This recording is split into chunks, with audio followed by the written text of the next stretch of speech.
c'est ce manque d'humanité, je pense, qui Mm. m'a tué aussi physiquement et mentalement. C'est que dans ces métiers-là, on a des métiers de productivité absolue où l'humain est vraiment, je dirais, le dernier truc sur lequel on va s'interroger, quoi. C'est productivité, est-ce que tu as les bonnes personnes aux bons endroits? Est-ce que ça rapporte, c'est rentable? Euh, ouais. C'est vraiment un Et truc ouais. qui m'a bouffé de l'intérieur. Et je pense que voilà, l'univers m'a envoyé un message pour me dire, OK, t'es pas à la bonne place. Bonjour Mehmet, comment vas-tu? Salut Axel, je vais très bien, merci. Et toi, comment vas-tu? Ouais, écoute, je suis en super forme. Je t'avoue que je suis très honoré de t'accueillir dans cette émission que j'ai intitulée Parole d'humain. On va en reparler dans une seconde. On se connaît depuis assez peu de temps, hein. On s'est rencontrés il n'y a pas très très longtemps. Est-ce que tu pourrais... moi, j'aime beaucoup ton parcours, hein, que j'ai regardé un petit peu. On a eu l'occasion d'en parler. Beaucoup de temps dans le management des entreprises, hein, et puis à présent, tu es coach. Est-ce que tu peux nous en dire deux mots? Alors merci, l'honneur est pour moi parce que je suis apparemment le deuxième invité, donc je suis vraiment C'est très ça. touché, très honoré de ça. Exactement. Le parcours, pour faire simple, je vais donner une version plutôt courte. Après, si tu as des Ouais. questions, j'y répondrai. Mais j'ai un backup de plus de 25, presque 30 ans aujourd'hui de métier dans le management, dans les métiers de l'accompagnement.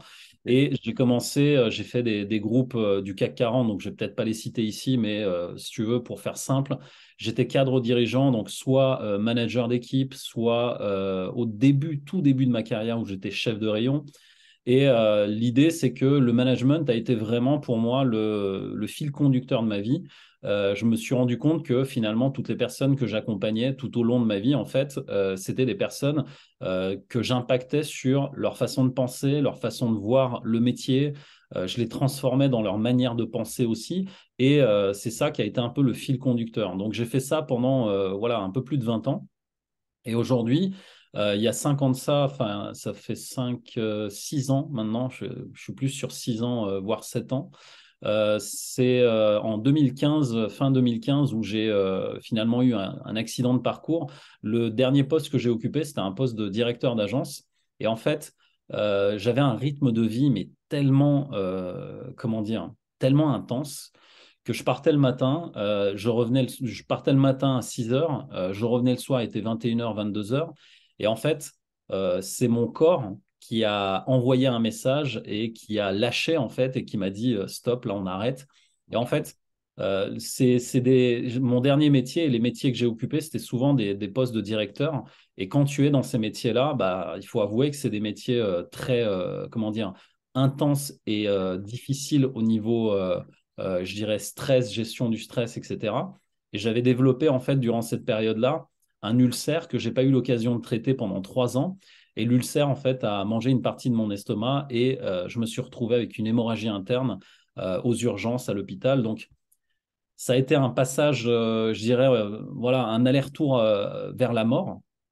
Et après ce passage-là, en fait, j'avais deux options. Soit je continuais dans cette intensité-là, et vu ce que ça a donné, bah, je sais exactement où ça me mène et ça va pas être bon pour moi, pour ma santé, etc. Soit je décide de me réorienter, de faire quelque chose de complètement différent. Et c'est là où justement j'ai commencé à réfléchir à l'entrepreneuriat et à faire des choses, puisque magie de la vie, je me suis fait licencier 15 jours après mon hospitalisation. C'est-à-dire que je sors de l'hospitalisation et encore une fois, c'est l'humain qui est en moi fidèle à ses valeurs et je dirais, à son engagement auprès de l'entreprise. Pendant que j'étais à l'hôpital, mon téléphone continuait de sonner. C'est-à-dire que tu es directeur, donc le téléphone, il ne s'arrête pas pour autant, tu es revenu de la mort, mais c'est pas grave en fait. Tu as le patron au-dessus qui t'appelle pour dire ouais, tu te rappelles du dossier, tu pourrais nous en dire un peu plus. Les gens continuent de t'appeler en fait. Et, euh, et je me suis dit en fait, tu veux quoi? Tu veux continuer comme ça? Et j'étais mais vraiment mais au bout de ma vie en fait, c'est le cas de le dire. Et le fait de tout remettre en question à ce moment-là par rapport à ça, le deuxième message de l'univers, c'était bah voilà, en fait, tu vas arrêter ce que tu fais. Et c'est le patron de l'époque qui est venu me voir en me disant, écoute, on va pas bien financièrement et tu es le poste qui coûte le plus cher, donc ce serait cool qu'on fasse un truc à l'amiable et je te dédommage de ce que tu veux. Et en fait, quand il m'a dit ça, tu sais, c'est comme s'il y avait une charge de mes épaules qui tombait. Et en fait, j'étais soulagé, mais anxieux de l'avenir, mais en même temps soulagé, tu vois, anxieux et soulagé. C'était vraiment quelque chose de très bizarre. Et en Donc fait, on ça, le sent c'était quand? pas. En 2015 à peu près, tu disais? Ouais, c'était fin 2015, début 2016. Et l'idée, c'est que durant cette période-là, qui était ultra chargée émotionnellement et au niveau du stress que j'avais par rapport à l'avenir, parce que j'avais aucune visibilité sur l'avenir, ça a été vraiment très intense de ce point de vue-là. Alors, te retrouver à 40 ans, voilà, sans savoir ce qui va se passer pour la suite, sans emploi. Alors, évidemment, j'avais le pôle emploi pendant 2 ans, mais enfin, c'est hyper stressant. Ma femme a jamais travaillé parce que j'ai toujours eu des salaires confortables. On se retrouve là, tu vois, c'est reset de ta vie, tu recommences, tu fais quoi? Et c'est là justement où l'accompagnement est arrivé. Et j'ai lancé mon entreprise qui aujourd'hui me permet justement d'aller beaucoup plus loin, MGR Formation. Et c'est là où j'ai vraiment décidé, pris le parti en fait, d'aller dans ma zone d'excellence qui était d'accompagner l'humain. Et en fait, c'est ce manque d'humanité, je pense, qui m'a Mm. tué aussi physiquement et mentalement. C'est que dans ces métiers-là, on a des métiers de productivité absolue où l'humain est vraiment, je dirais, le dernier truc sur lequel on va s'interroger, quoi. C'est productivité, est-ce que tu as les bonnes personnes aux bons endroits? Est-ce que ça rapporte, c'est rentable? Euh, ouais. C'est vraiment un Et truc qui ouais. m'a bouffé de l'intérieur. Et je pense que voilà, l'univers m'a envoyé un message pour me dire, OK, t'es pas à la bonne place. Eh ben, l'univers t'a envoyé aussi dans cette émission un grand, grand merci, Mehmet, parce que Parole d'humain, c'est exactement le sujet, hein. C'est le sujet de l'être humain dans l'entreprise, hein. On a beaucoup vu le management il y a bien longtemps qui était business, business. Tu Ouais, connais les 3 P, hein. ouais, People, Planet and Profit, hein. C'est les 3 dimensions qui maintenant font part, hein, dans l'entreprise. Et la dimension people, la dimension humaine, c'est la base de la performance, au moins dans nos entreprises occidentales. Donc, on est complètement aligné par rapport à ce sujet-là. Et c'est vraiment la thématique de Parole d'humain qu'on arrive à parler de cet humain dans l'entreprise. Ce qui m'amène à une question, alors on va prendre un peu plus de recul, hein. Mhm. Toi qui connais bien l'humain, hein, de par ton parcours professionnel et puis maintenant de par ton métier de coach, un humain, tu le définirais comment? Un être humain par rapport aux autres êtres vivants, voilà, qu'est-ce qu'il a de particulier? Qu'est-ce qui fait sa différence? L'humain, il a une, comment dire, une singularité, c'est que cette singularité, c'est la singularité de conscience, d'esprit et d'âme. Alors, pour simplifier ça, tu te rappelles, on en avait parlé ensemble aussi, c'est que l'humain, il est fait de 3 choses très importantes: le cerveau, le cœur et le corps. Et on pourrait aller au-delà en disant l'esprit, l'âme, etc. Tout ça, en fait, compose l'humain. Et moi, j'ai compris une chose, c'est qu'à chaque fois on ne se connaît pas suffisamment, à chaque fois qu'on ressent un désalignement en soi, eh bien, c'est ce désalignement qui va venir bousculer, en fait, l'équilibre et qui va permettre à la personne d'aller chercher ce qui est le plus important et donc cette singularité de l'humain qu'il est au plus profond de lui. Je vais donner un exemple pour que ce soit pas trop subjectif et qu'on se dise pas, Mhm. tiens, il nous fait du spirituel et tout. Imaginez quelqu'un qui soit ultra créatif. Donc, mettons que cette personne, elle est dans un service marketing. Cette personne, bah, on sait qu'elle a des compétences en termes de créativité, elle a plein d'idées à la seconde, elle est très émotionnelle dans ce qu'elle fait, etc. Et elle a vraiment ce côté, elle adore son métier. Vous prenez cette personne et vous lui dites, non, toi, dorénavant, tu vas faire de la comptabilité. Et en fait, cette personne, c'est la prendre et la mettre dans une zone qu'elle ne connaît absolument pas et dans laquelle elle est absolument pas alignée et elle n'aime pas faire ça. C'est exactement ce qui se passe en nous, dans l'humain, c'est qu'en ne respectant pas nos singularités, en allant à contresens de ça, eh bien, on révèle encore plus notre vraie nature. Et j'ai compris avec l'âge et les expériences que j'ai vécues que chaque fois que je me désalignais de ma nature profonde, que je sortais de ma propre singularité, en fait, je m'éloignais totalement de qui j'étais. Et Mhm. je pense que c'est vraiment ce qui nous détermine, ce qui nous permet d'être plus alignés encore, c'est de trouver cette singularité. Alors, moi, je dis singularité comme j'aurais pu dire zone de génie. Il y en a, ils vont dire ton super pouvoir. Enfin, chacun mettra le terme qu'il veut là-dessus, mais je pense que l'humain en lui-même, c'est cette singularité de pouvoir non seulement dire les choses, les sentir, les ressentir, les voir, c'est ce qui crée justement cette singularité en nous et le prisme par lequel il passe. Et c'est souvent ça, en fait, c'est les personnes ont besoin de porter les lunettes de quelqu'un d'autre pour comprendre parfois qui ils sont eux-mêmes. Et quand on les met dans une case dans laquelle ils n'arrivent pas à rentrer, bah forcément, ça crée de l'inconfort parce qu'on comprend qu'il y a quelque chose d'autre qui est nous, en fait. Et c'est cette singularité-là aujourd'hui que moi j'apporte dans mes accompagnements. Et moi, de toute façon, j'ai qu'un seul accompagnement, c'est un programme unique justement pour les entrepreneurs. Et là-dedans, je me rends compte que tous ceux qui viennent me voir, ils n'ont pas encore conscience de cette singularité. Donc, je travaille beaucoup sur la connaissance de soi et surtout enlever toutes les croyances qu'on se raconte par rapport à ça. Est-ce que tu n'es pas en train de nous dire, tu n'as pas prononcé le mot, mais moi j'entends le mot émotion en fait derrière. C'est le mot émotion qui finalement, on a un rapport avec enfin, l'humain qui, dans sa nature, enfin, dans son programme tel qu'il est, quand il a grandi, qu'on lui a pas trop expliqué, émotion égale ennemi, parce qu'on se dit, faut gérer les émotions, etc. Et on a plutôt un rapport avec les émotions qui est compliqué pour la plupart des gens. Alors Hmm. qu'en fait, à t'entendre, c'est justement l'inverse. C'est-à-dire que les émotions, elles sont là pour nous guider, pour nous dire, tiens, l'émotion, elle est chouette ou pas chouette, agréable ou pas agréable. J'aime pas le terme positif, négatif parce que ça veut rien dire, mais elle est Hmm. agréable ou désagréable.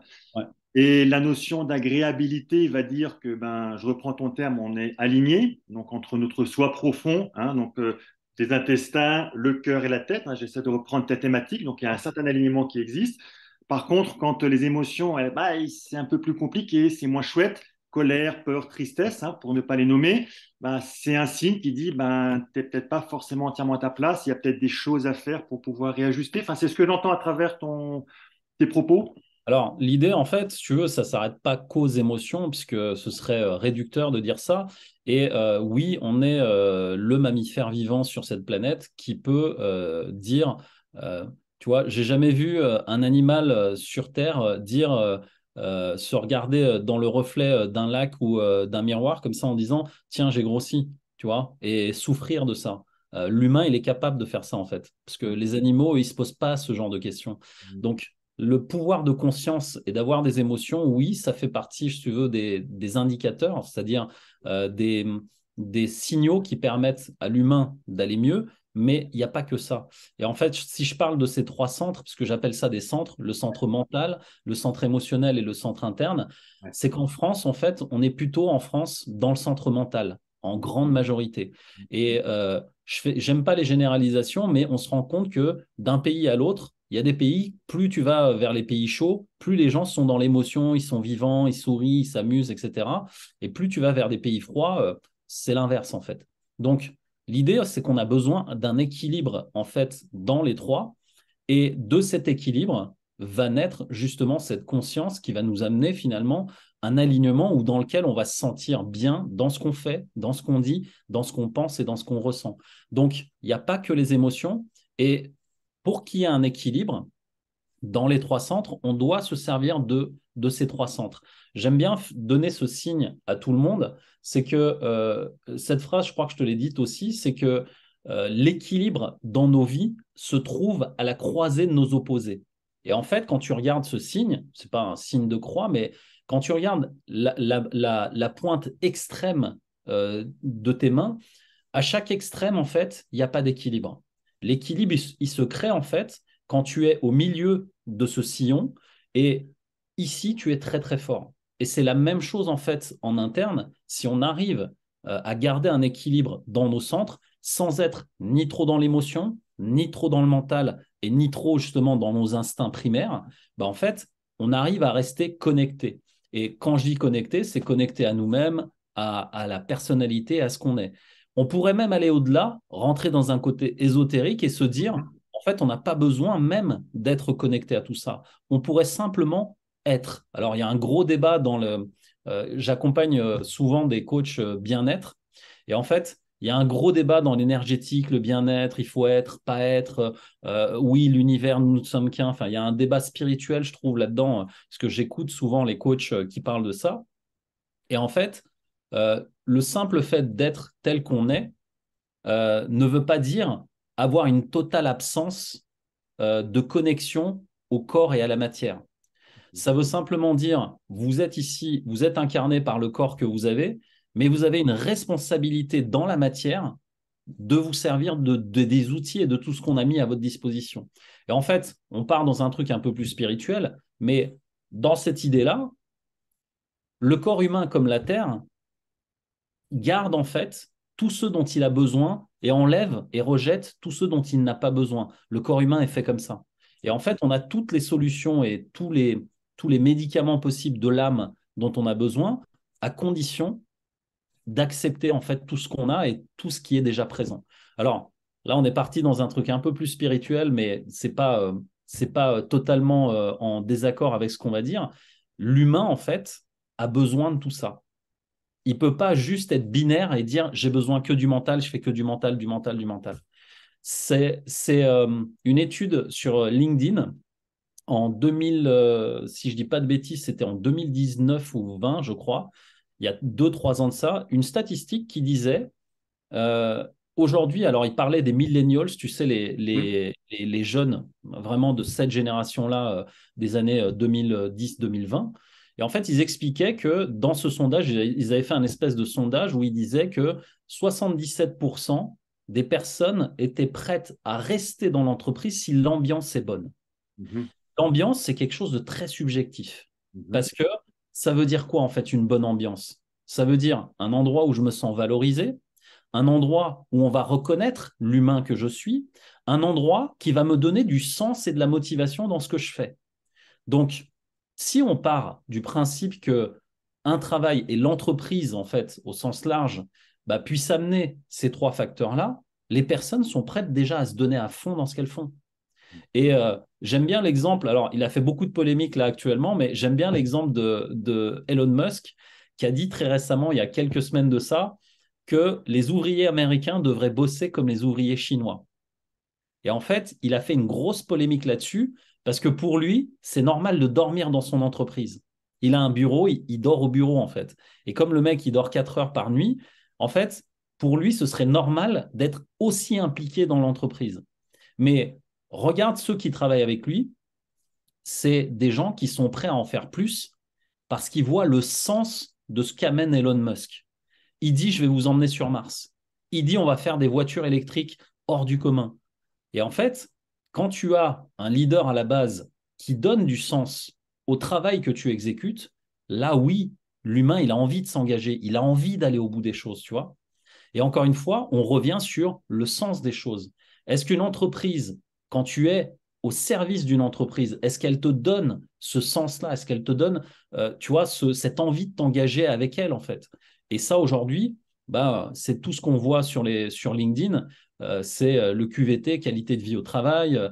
Aujourd'hui, les entreprises, elles commencent enfin à comprendre que l'humain a besoin de tout ça.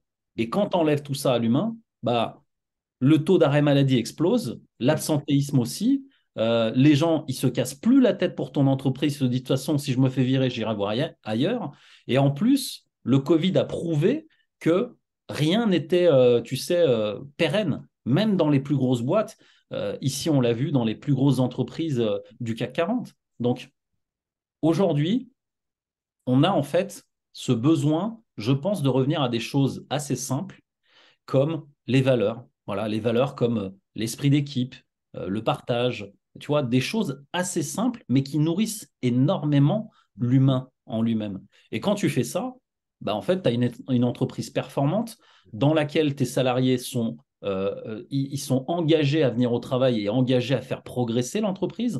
Mais tout ça, voilà, ça va chercher justement, encore une fois, au plus profond de l'humain et ça fait partie d'un tout, quoi. Mhm. Tu me parles de sens au travail, même de sens tout court de l'humain. C'est une thématique que je connais bien. C'est la thématique justement sur laquelle j'interviens. Comment toi, qui as cette expérience d'une trentaine d'années, comment tu as pu voir l'évolution dans les entreprises justement de l'humain? L'humain, comment il était, entre guillemets, traité, comment il était managé, hein, on peut dire il y a une trentaine d'années, même avant, et comment il est managé ou comment il devrait être managé et géré aujourd'hui, sachant que tu as déjà donné des éléments de réponse, hein, tu as prononcé le mot-clé qui est un mot sens, hein, qui finalement va donner. Moi, tu sais, j'aime beaucoup cette. Elle est hyper connue, mais cette citation de Sénèque, hein, qui dit: il n'y a pas de vent favorable pour un bateau qui n'a pas de port. Et je crois que ça résume tellement de choses. Hein, ça résume à la fois que si j'ai pas une direction, eh ben, je vais tourner en rond, mais quand je tourne en rond, je dépense énormément d'énergie et je tourne en rond et j'avance pas. Alors que si je me dis j'ai un port, je dois aller là-bas, il y a une tempête, oui, mais c'est quand même là-bas que j'y vais, donc je vais rabaisser les voiles, je vais avancer, mais j'ai quand même ma direction. Comment toi, tu as vu ça évoluer et comment aujourd'hui tu as parlé du sens? Est-ce que tu pourrais aller un petit peu plus loin dans cette direction? Et puis même derrière, si tu es à même de faire le lien entre l'humain dans l'entreprise, le sens, et puis finalement, notre finalité, c'est on a envie d'être heureux quand même. Hmm. C'est quoi un Bah, humain heureux? aujourd'hui, si tu veux, enfin, pour donner le sens et revenir à des humains heureux en entreprise, la base, c'est déjà de reconnecter en fait les personnes entre elles par rapport à certaines valeurs de base. Et je le vois aujourd'hui dans les entrepreneurs que j'accompagne, puisque aujourd'hui, tu le sais, j'accompagne des entreprises qui sont Hum, sur le web. Les entrepreneurs que j'accompagne sont plutôt des millennials en quête de devenir des CEO, donc des solopreneurs qui deviennent des CEO d'entreprises où ils ont des équipes à gérer, etc. Et ce qui se passe, c'est que il y a, pour moi, si tu veux, il y a un avant et un après Covid. Ce qui s'est passé, c'est que jusqu'au Covid, on avait cette croyance que l'entreprise corporate, et je pourrais te citer un exemple assez simple, c'est Airbus, pour qui j'ai fait une prestation il y a quelques années de ça en arrière. Ce sont des entreprises qui aiment la performance. Et donc, ces entreprises-là, elles ont à cœur d'investir, tu sais, dans des formations ou des accompagnements qui permettent à leurs salariés bah, de s'épanouir. Et franchement, comme Airbus, il y en a pas beaucoup, tu vois, des entreprises corporate qui investissent comme ça pour que leurs salariés aillent de mieux en mieux, qu'il y ait une cohérence, si tu veux, au niveau des équipes, etc. Et moi, ce que j'ai vu, parce que j'ai quitté le monde du salariat corporate justement en 2015, ce que j'ai vu, c'est l'après justement Covid. Ce qui s'est passé, c'est que même ces grosses entreprises-là se sont rendues compte qu'elles étaient dans des vieux schémas. Et là, on va parler, tu sais, c'est un peu la mentalité des baby boomers d'après-guerre. C'est une mentalité, si tu veux, de contrôle. C'est-à-dire que les entreprises, en France en tout cas, parce que je ne connais pas les mœurs ailleurs, en France, on a encore cette croyance que pour montrer de l'engagement à son entreprise, on doit venir le matin à 9 heures, repartir le soir à 17 heures, faire comme si en fait tu étais performant et productif toute la journée alors que tu ne l'es pas. Il y a une autre étude que j'avais lue comme ça en 2018, c'était une étude sur la productivité. Un cadre moyen en entreprise était productif 47 minutes dans une journée de 8 heures de travail. Donc, je te laisse imaginer ce que ça peut donner pour des salariés qui, grosso modo, bah, vont faire des choses, mais de façon cumulée, ne peuvent être productifs que moins d'une heure par jour. hum, Donc, hum. partant de ce principe-là, si tu veux, à quoi ça sert d'enchaîner les gens? Et c'est ça qu'a montré le Covid, c'est qu'on peut en fait travailler mieux à distance et que travailler à distance, ça a ses limites. Pourquoi? Parce que le salarié, il rentre chez lui, il n'a pas l'impression de bosser, donc du coup, il travaille plus. Et ça, les entreprises, elles ne l'avaient pas vu. Et au départ, beaucoup d'entreprises corporate étaient contre le fait que leurs salariés passent en télétravail 2 ou 3 jours par semaine. Et en fait, ils se sont rendus compte bah, que non, finalement, ils travaillent mieux, ils travaillent plus et ils travaillent à leur rythme. Donc forcément, les résultats sont meilleurs pour certains et d'autres ont décrié ça en disant mais non, c'est pas possible, il faut qu'on les voie, il faut qu'on leur parle. Il y a toujours ce besoin, si tu veux, de contrôle. Et en fait, ce besoin de contrôle, tu sais d'où il vient? Il vient finalement bah, c'est ce qu'on appelle, il y a un livre qui a été dédié à ça, les bullshit jobs. En fait, il y a des métiers dans les entreprises qui ne servent à rien, juste à faire les petits chefs, à contrôler que tout le monde fait bien son travail. Il y a des postes de manager qui ont sauté à cause de ça. Pourquoi? Parce qu'il y a des très bons ingénieurs, par exemple, dans une entreprise, prenons d'aéronautique comme Airbus, il y a des personnes très qualifiées, elles n'ont pas besoin d'encadrement, de management. Pourquoi? Parce qu'elles savent se gérer, en fait. Elles ont un projet à une date, elles doivent le rendre à une autre date. Ce qu'ils font entre et comment ils le font, à la limite, on s'en fout, on veut un résultat à la fin. Et il y a des métiers comme ça qui ont complètement changé de vision parce que justement, ça demandait une autre organisation de travail, mais peut-être plus de liberté. Et c'est ces deux points-là, moi, qui me semblent importants là-dedans. L'autonomie Oui. amène la responsabilisation. Mhm. En fait, il y a un très bon bouquin que je te recommande aussi, qui est le bouquin de Reed Hastings, le cofondateur de Netflix. C'est un bouquin dans lequel il explique la règle, pas de règle. Et en fait, ils en sont arrivés à un tel point, par exemple, chez Netflix, que ils ont enlevé le contrôle sur les jours de repos, les CP, les RTT, etc. Ils ont tout fait sauter. C'est-à-dire, ils ne contrôlent rien. La seule chose qu'ils veulent, c'est ils donnent un projet, le projet il doit être mené à bien avec des règles, je dirais, de contraintes par rapport au contexte et pas des contraintes par rapport à l'entreprise. Je vais expliquer ça aussi rapidement, c'est que les contraintes liées au contexte, c'est la période de Noël arrive, personne ne doit prendre de vacances durant cette période parce que c'est la période la plus faste. Vous vous démerdez pour le reste. Et en fait, on pose des problématiques de contexte de l'entreprise qui permettent aux salariés de s'organiser et de s'autonomiser dans la gestion de leurs congés payés. Et en fait, ça change tout parce que du coup, ils se responsabilisent plus et ils prennent des vacances au moment où ils en ont besoin. Et en fait, ce que tu es en train de dire, c'est hyper intéressant parce que on est en train de parler du sens. Mais ce que tu es en train de dire, dans une entreprise où il n'y a pas de sens, ça va être compliqué. En revanche, dans une entreprise où il y a du sens, moi j'aime beaucoup cette image du leader, parce qu'on peut aussi parler du leader, c'est pas forcément le propos ici, hein, mais j'aime beaucoup cette image je dirais, du vrai leader qui déjà est aligné lui-même. On parlait d'alignement au tout début. Ça veut dire quelque part la vision qu'il va communiquer, il est lui déjà cette propre vision, ça veut dire il l'inspire autour de lui, mais en fin de compte, il va donner une vision, il va donner une direction, mais en fait, derrière, une fois que la direction est donnée, il va se mettre sur le côté, C'est ça. voir, alors, j'aime pas l'image parce qu'elle peut être mal interprétée, mais tu sais, c'est un peu le berger qui va guider son troupeau par l'arrière, quelque part. Il y en a d'autres qui vont prendre le leadership pour pouvoir avancer, des fois, ils reviennent devant pour pouvoir cadrer. Et en fait, c'est vrai que ça repose énormément de questions par rapport au management et on est vraiment dans le cœur de la thématique de l'humain parce Mm. que le management, c'est quoi? C'est pas les chefs, comme Ah tu oui. dis, qui vont dire contrôler. On n'est pas du tout Mm. là-dedans. C'est ça.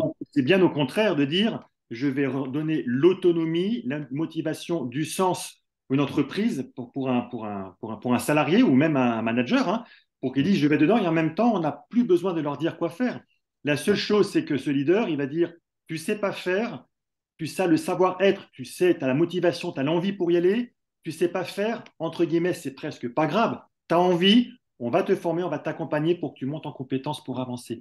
Et en fait, ça change beaucoup de choses et je partage comme toi, hein, Mehmet, que Ouais. le Covid a été en fait, je pense, effectivement révélateur, mais je pense qu'il a été aussi un accélérateur parce que la démarche était déjà en cours. Et c'est un accélérateur dans ce nouveau type de management où on a effectivement besoin de sens, de l'autonomie, et l'autonomie des gens amène automatiquement, comme tu dis, la responsabilisation. Mais sans sens, ça va être très compliqué. Et on doit choisir en fait entre contrôle et contexte. C'est Et ça. les leaders dont tu parles, aujourd'hui, le vrai leader, c'est celui qui est à l'intérieur du troupeau. Tu vois, il n'est pas en train de guider par l'arrière, par l'avant. Et la grande force justement de ce type de leadership, c'est que les salariés se sentent engagés parce que ils sont épaule contre épaule avec le leader. Et c'est ça qui fait la différence.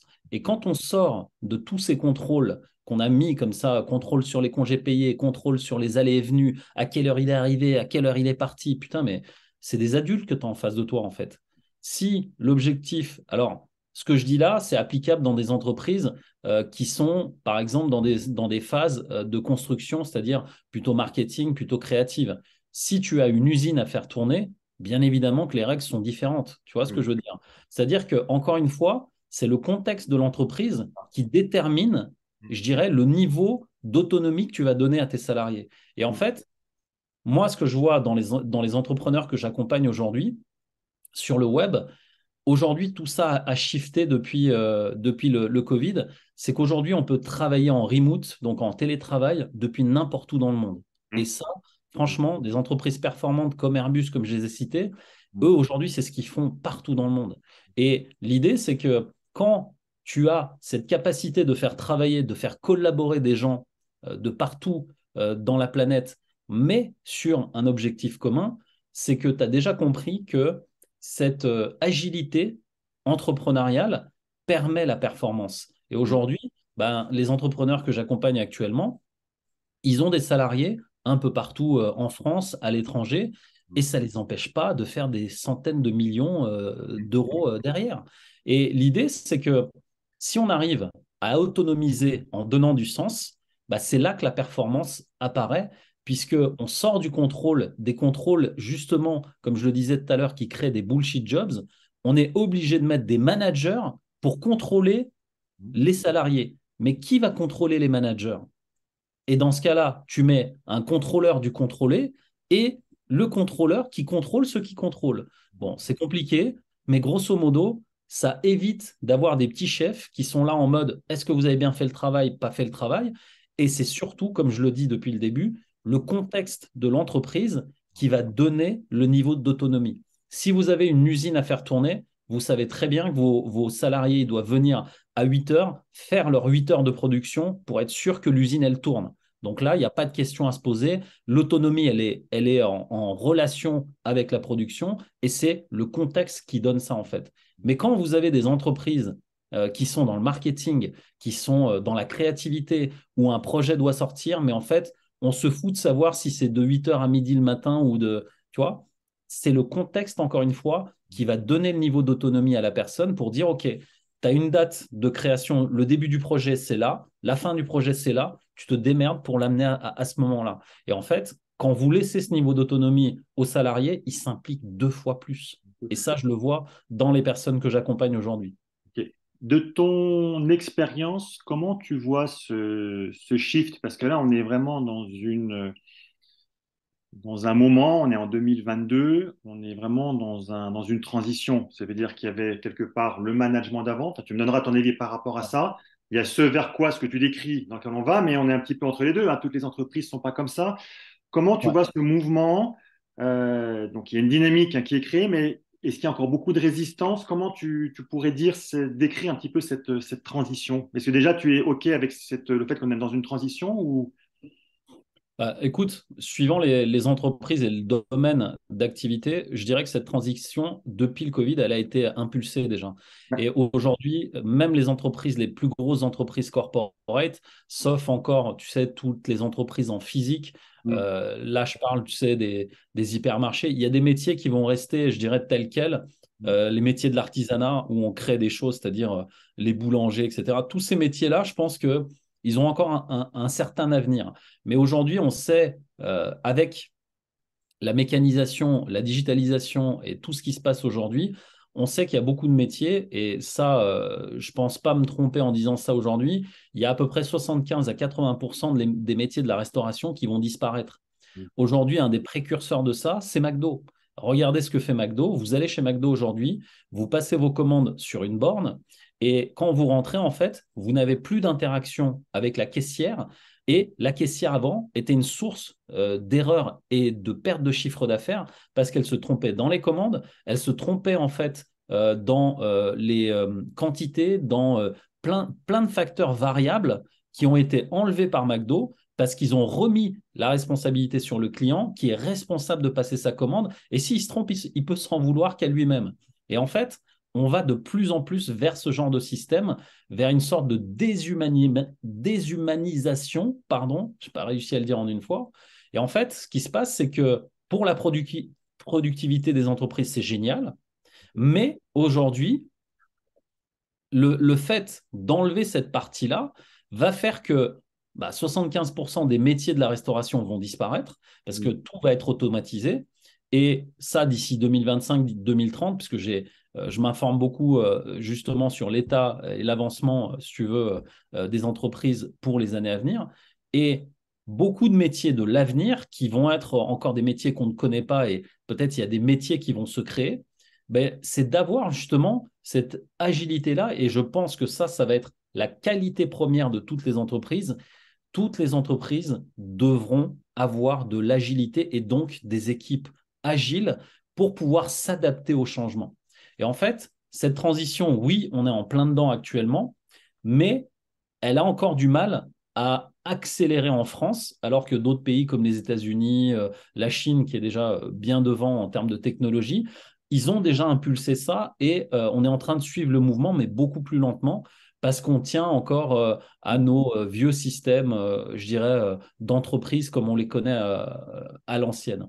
Mais là, aujourd'hui, on va de plus en plus digitaliser, on va de plus en plus vers, tu sais, le fait de travailler à distance, le fait de travailler de plus en plus depuis un ordinateur. Tous ces métiers-là, en fait, sont vraiment des métiers dans lesquels il va y avoir une explosion et on est en plein dedans actuellement. Donc, il faut encore un peu de temps, mais je pense qu'il va falloir avoir beaucoup, beaucoup d'agilité. Il y a une question qui me vient et dans cette émission Parole d'humain, je la pose tout le temps. C'est une Ouais. question qui n'est pas évidente. Mais quand on parle de sens, quand on parle de l'humain, et tu sais comme moi que tout ce qu'on se dit par rapport à un être humain on dit la même chose par rapport à un groupe d'humains qui a ses propres valeurs, qui a sa propre, comme un être humain, un mode de fonctionnement. Pareil au niveau d'une entreprise. L'entreprise est, on va dire, un chaînon ou un maillon entre le peuple et puis les instances gouvernementales, dans lesquelles il se passe beaucoup de choses. C'est un groupe d'humains, et on dit souvent que c'est là que si on veut changer des choses, on peut beaucoup agir à ce niveau-là. Dans la notion de sens, il y a aussi une notion d'utilité, il y a une notion de contribution. Et de plus en plus, dans les 3 P dont je parlais au début, le people, planet and profit de l'entreprise. Donc on vient de parler du people. Et si on parlait du people et planète, c'est-à-dire qu'une entreprise, euh, elle va effectivement faire ce qu'il faut pour faire son business, mais quid de l'utilité qu'elle va avoir autour d'elle, mais une utilité éthique pour le bien-être de la planète, pour le bien-être du vivant au sens général et de l'être humain, et en quoi l'être humain, selon toi, peut avoir une utilité par rapport à ça de par son fonctionnement. Alors, le fonctionnement, je pense que là, tu as raison de le souligner, les entreprises ont une grosse responsabilité là-dessus. C'est-à-dire que j'ai vu un reportage hier sur mes réseaux d'une entreprise que tout le monde connaît sûrement, qui s'appelle Bonduel. Tu sais, c'est des fabricants de légumes. Ils mettent les légumes en conserve qui sont de très bonne qualité d'ailleurs. Et en fait, ils sont dans cette démarche déjà de People and Planet. Et en fait, dans le reportage, le patron de Bonduel expliquait que eux, en fait, ça fait déjà 20 ans, parce que tu sais, il y a eu plusieurs ères. En fait, la première ère, ça a été l'ère de la reconstruction de la France. Après la guerre, etc., on a eu une période où il fallait tout reconstruire. Ensuite est arrivée l'ère de l'industrialisation. Donc, en fait, on a industrialisé beaucoup de choses, les boîtes de conserve, la production, etc. Beaucoup de choses sont passées en industrialisation. Ensuite, on a eu l'ère des grandes surfaces, les hypermarchés, le développement de la consommation. Il y a eu cette envie consumériste de consommer à plus grande échelle, donc les centres commerciaux, les hypermarchés, etc. Aujourd'hui, on est dans l'ère de l'Internet. Donc, ce virage, si tu veux, numérique et de l'Internet amène des problématiques environnementales de plus en plus. Pourquoi? Parce que la conscience de l'humanité est en train de s'ouvrir au fait qu'il y a des choses qu'on ne voyait pas avant. On ne voyait pas en fait une plage qui pouvait se salir, alors qu'aujourd'hui, il y a des Instagrammeurs qui vont aller sur une plage et vont dire, bon, bah, cette plage, elle ne m'appartient pas, mais c'est ma planète, donc je la nettoie, et qui vont passer des messages de sens comme ça. Et ce niveau de détail d'information et de précision, on ne l'avait pas sur les ères qu'il y avait avant, en fait. L'humanité n'avait pas conscience que la planète pouvait être salie, que, je ne sais pas moi, un Chinois qui produit je ne sais pas quoi à l'autre bout de la planète pouvait avoir un impact sur le mec qui est en Bretagne, ici en France. Et en fait, cette conscience, grâce à Internet et à l'évolution justement de l'information qui est devenue un outil de consommation aussi, puisqu'on consomme l'information sur les réseaux sociaux à une vitesse incroyable, je pense que le niveau d'information a amené le niveau de conscience de l'humanité à prendre conscience de ça. Pour revenir au reportage et au patron de Bonduel, lui, il expliquait tout simplement qu'ils avaient déjà compris ça. Et le mec, en fait, travaillait déjà sur ses emballages pour avoir un impact minimum sur l'environnement. Et il expliquait dans le reportage que ça faisait déjà des années qu'ils étaient à 89% dans l'utilisation d'emballages déjà recyclés. Et à partir de cette année, qu'ils allaient passer sur 97% d'emballages d'acier, de papier recyclés. Et en fait, cette conscience-là n'a pu apparaître que par le fait qu'aujourd'hui, les consommateurs sont de plus en plus conscients de ce qui se passe grâce à l'information qu'ils ont reçue. Et aujourd'hui, tu ne peux pas passer sur un réseau social ou même dans la rue sans voir une affiche « Faites attention, 2 degrés de plus, c'est la catastrophe ». Il y a un mouvement écologiste aussi qui s'est créé autour de ça, mais le point de départ de ça, à mon sens, c'est vraiment la facilité par laquelle on récupère l'information. Avant, pour monter une entreprise, simplement pour parler de trading, de création d'entreprise, c'était destiné à une élite de patrons qui savaient comment faire et qui savaient en fait créer des entreprises. Aujourd'hui, en quelques clics, tu peux créer ta boîte, tu peux lancer une entreprise sans avoir zéro investissement. Mm. Et n'importe qui peut le faire. Et ça, Tu vois, c'est... le niveau Ouais. d'information qu'on a aujourd'hui, il est révolutionnaire. Absolument. Et ça, enfin, c'est pas, je fais juste une parenthèse, mais même des gens qui peuvent être patrons d'entreprise et faire des choses extraordinaires sans quasiment aucun diplôme. On peut même remettre la C'est ça. question de C'est ça. l'éducation globale.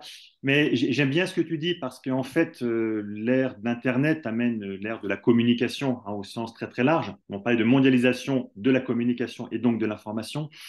Avant, on ne pouvait pas savoir ce qu'on ne savait pas. Maintenant, on sait, donc ça amène les gens au niveau de la responsabilisation. Ça veut dire que je sais comment je me positionne par rapport à ça.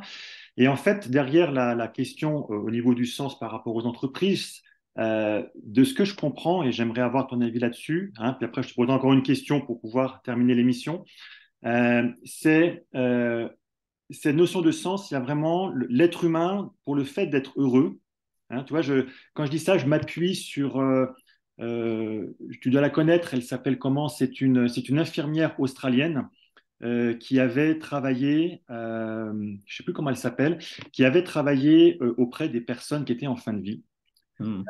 et qui disait que finalement, les personnes en fin de vie, Les 5 plus grands regrets de l'humain. alors, sans rentrer dans le détail des 5 plus grands regrets, mais il y a 90% des gens regrettaient. Et en fait, dans les regrets, il y en a un notamment qui est j'ai le regret de ne pas avoir fait ce que j'aurais dû faire pour laisser un héritage, pour transmettre quelque chose, pour avoir contribué, pour pouvoir apporter. Donc ça, c'est quelque chose qui est hyper important pour un être humain, quel qu'il soit, quand on parle de sens d'humain. Et toi, comment tu relis cette notion d'utilité, de contribution? Je fais ça, mais pourquoi? En un mot ou en deux mots d'ailleurs, même en deux mots ici, euh, au niveau de l'entreprise et au niveau du management. Comment tu me parlais de Monduel, par exemple. Alors, ils vont effectivement euh, économiser au niveau des emballages, mais par contre, ce qu'ils vont livrer derrière, éthique, pas éthique, comment tu vois cette évolution? L'évolution, en fait, elle se fait sur, encore une fois, le niveau de conscience des personnes. C'est-à-dire qu'aujourd'hui, on est arrivé à un niveau de conscience où les langues se délient et l'information qu'on a en nous peut être transmise, je dirais, à tous les niveaux. Pour en revenir au fait de dire pourquoi je fais les choses, l'utilité, en fait, elle n'est valable que si on a conscience qu'on sert à quelque chose, qu'on fait partie d'un tout et que ce tout, en fait, peut amener de grands résultats derrière. L'exemple de Bonduel, c'était, oui, peut-être, il y a des choses à améliorer, mais le message derrière, c'est, oui, en fait, nous, à notre niveau, voilà ce qu'on peut faire. Et en fait, si tout le monde se posait cette question en se disant, moi, à mon niveau, qu'est-ce que je peux faire? C'est un peu ça rejoint, si tu veux, l'écologie pour moi, parce que si aujourd'hui tout le monde dit ouais, mais on s'en fout, on peut rien faire nous à notre échelle. Si tout le monde dit ça, bah ouais, la catastrophe elle arrive quoi. Elle va arriver quoi qu'il arrive. Mais si tout le monde dit bah, en fait, moi, aujourd'hui, au lieu de consommer, je sais pas moi, deux packs d'eau, j'en prends qu'un. Et ce que je fais, j'achète un morceau de charbon de bois pour commencer à nettoyer l'eau que j'ai du robinet, par exemple. Des petits gestes, en fait. Et l'utilité, elle va venir de ce sur quoi on porte notre attention. Et l'humain, il est très fort pour ça, c'est que tout ce sur quoi on porte notre attention subit une expansion, la fameuse phrase de Tony Robbins. Mais au sens large et au sens utilité et sens qu'on donne à la vie, bah, regardez qu'est-ce qui a le plus d'importance pour vous dans votre vie. Ça, vous pouvez le faire très, très simplement. Le pourquoi je vis et pourquoi je suis là sur cette terre vient de ça. Regardez ce que vous faites le plus souvent. Il y a un de mes potes qui m'a donné un jour un exercice à faire. Il m'a dit, il m'a éduqué, il m'a donné une certaine forme d'éducation financière. Il m'a dit, Mehmet, c'est simple. Si tu veux avoir une meilleure éducation financière, regarde ce sur quoi tu dépenses le plus. Et en fait, j'ai fait le compte et je me suis rendu compte que là où je dépensais le plus, c'était tout ce qui est alimentation, restauration et chocolat. Et franchement, je suis un addict de chocolat. Le chocolat, c'est vraiment un truc, j'en mange tous les jours. Et je me rends compte qu'à la fin du mois, c'est vraiment le poste nourriture, c'est-à-dire dépenses en nourriture, où j'ai le plus, voilà, où je dois faire le plus attention. Alors, l'idée, c'est ce sur quoi je porte le plus d'attention, c'est là où en fait il se passe des choses.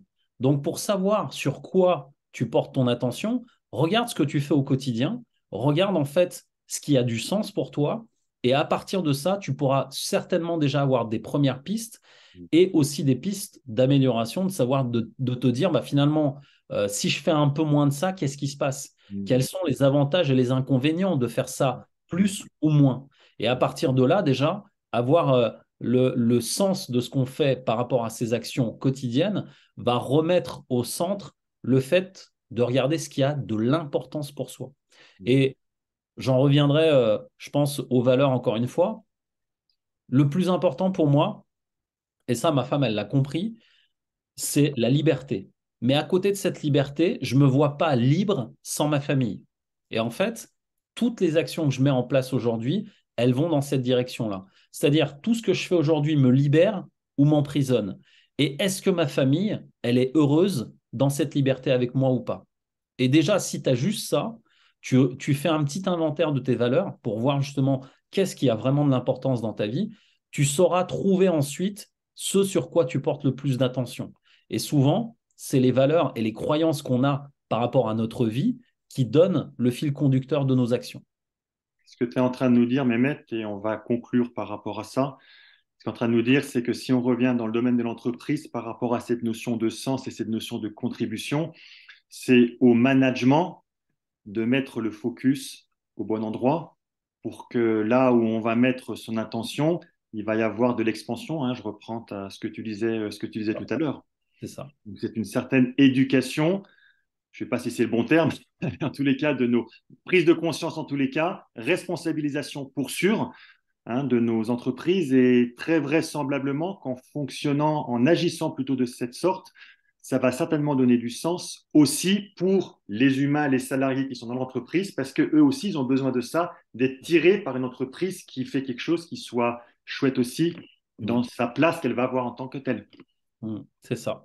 Et en fait, tu vois, dans ce que tu viens de dire, moi, ce qui m'apparaît immédiatement, c'est que si le management de l'équipe, donc l'équipe dirigeante, des managers, du directeur, enfin de la personne, du patron qui est tout en haut, ben, en fait, c'est simplement, si tu veux, c'est ce qui se passe sur les réseaux sociaux aujourd'hui, c'est ça. Moi, je le vois dans les personnes qui me suivent. Ce qu'on attend, en fait, c'est simplement de la reconnaissance. Hum, Voilà, juste reconnaître que chaque humain a sa place et que sa contribution, même à l'échelle où il est, moi j'ai l'image de Barack Obama qui, quand il arrivait à la Maison-Blanche, disait bonjour à tout le monde, même au balayeur qui est en train de nettoyer les chiottes parce il passait dans les toilettes, il salue tous ses employés, enfin toutes les personnes qui le servent. Et je pense que le vrai leadership, il est là, c'est de reconnaître l'utilité de chacun et de donner ce sentiment d'appartenance à l'entreprise par ce genre de comportement. Simplement, en fait, de la reconnaissance et de la considération. Et cette considération créera l'engagement suffisant dans les personnes pour se dire, putain, ici, je compte, quoi. Voilà. C'est ça. Autonomie, on leur donne l'autorisation de faire les choses quelque part. Vous êtes à votre place. Pouvoir. Merci beaucoup, Mehmet. C'était Parole d'humain avec Mehmet Gül. Merci, Mehmet. Merci à toi. Au revoir. À une prochaine.